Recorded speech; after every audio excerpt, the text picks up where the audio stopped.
look back, if we don't understand it, if we don't wake up soon, we are in for the greatest single Holocaust in human history. We've got no friends. Nobody's going to defend us. You think the Asians going to come to our defense just because they're non-white? Don't dream.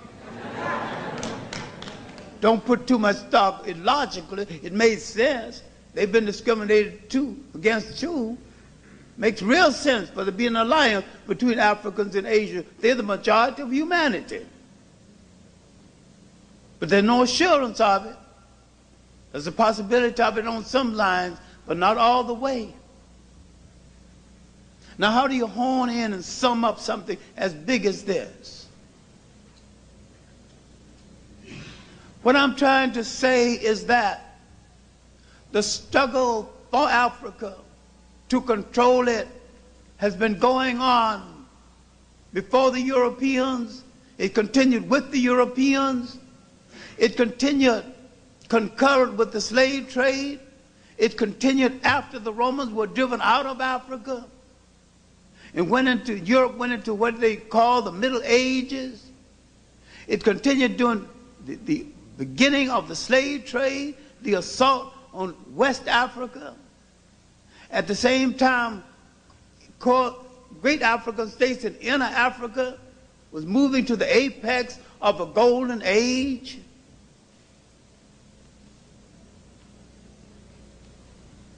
And Africa came to the economic rescue of Europe. Europe had drained its money in silly crusades that were not holy, lost 1/3 of its population in famines and plagues. They would emerge hungry. There were 2 great universities in the world, one in Spain, Salamanca, partly people by Africans. One in inner West Africa, the University of Sankore at Timbuktu. Now, the enslavement of the Africans rescued Europe. But what we forget to study is the longest single revolutionary struggle in history ensued. We did not sit around and weep. More and clear revolution throughout South America, throughout the Caribbean islands. 250 recorded slave revolts in the United States. I'm saying the African world is in transition. Is in transition from slavery to freedom, and once freedom is obtained, because we are so naive in defending ourselves, we lose it again.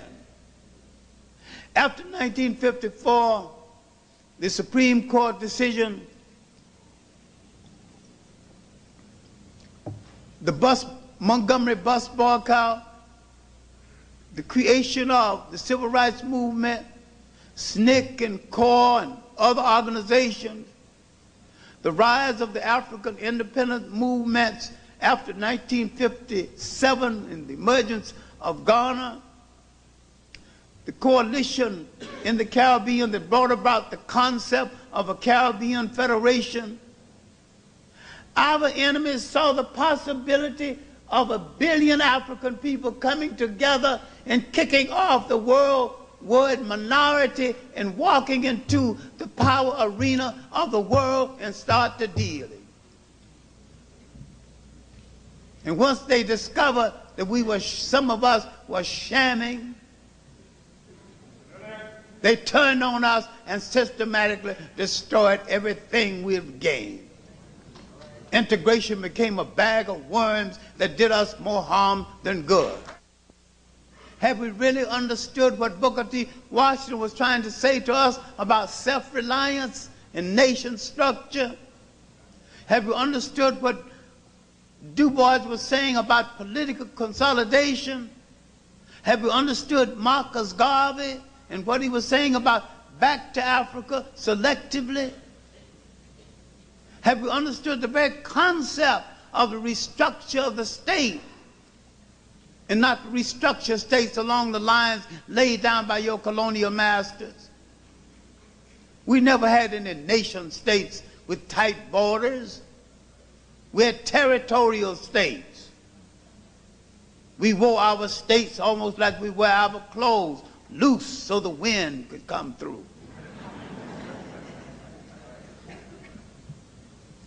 Tight bordered states, and people, you're afraid of, you got to go through a border checkpoint to see your cousin who's right over across the way.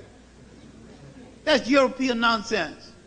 And instead of developing purely African states, we develop imitation European states throughout the whole of the African world. Now, if you're in transition, what you're in transition toward?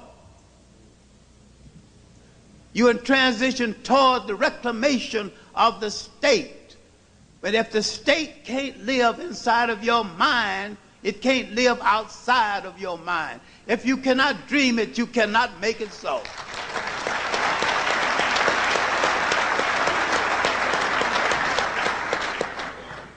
Then you have to ask yourself, what is a state?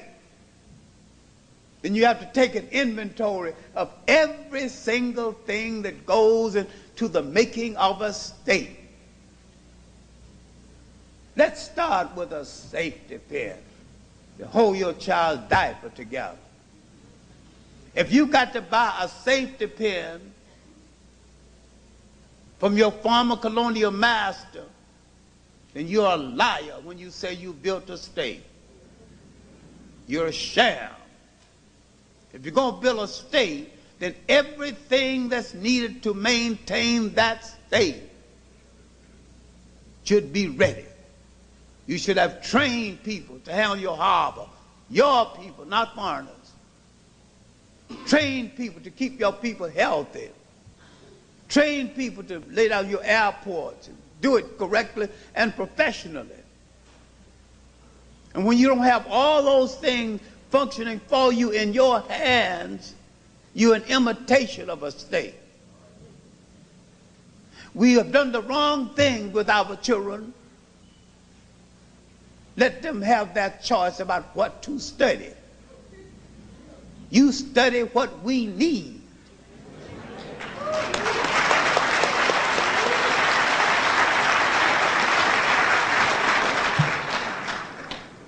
A few years ago, when I was in East Germany, a German teacher told me, he said that, I know right now how many refrigeration workers I'm going to need 20 years from now. So I turned to the school and said, turn them out. I know how many electricians I'm going to need. So the school knows, and the school will deliver it. Let's stop playing around with something somebody else called democracy. We had it long ago, and we didn't call it anything. We just used it. We're going to have to be bold enough to line our children up and say that in order to maintain our state, we need so many harbor experts. We need so many mining engineers. So many people who know metals, so many oceanographers, so many people that handle the fisheries. Now what you want to study? He said music. Is it build a state?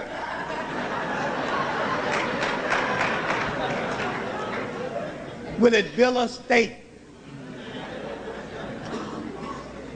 First things first.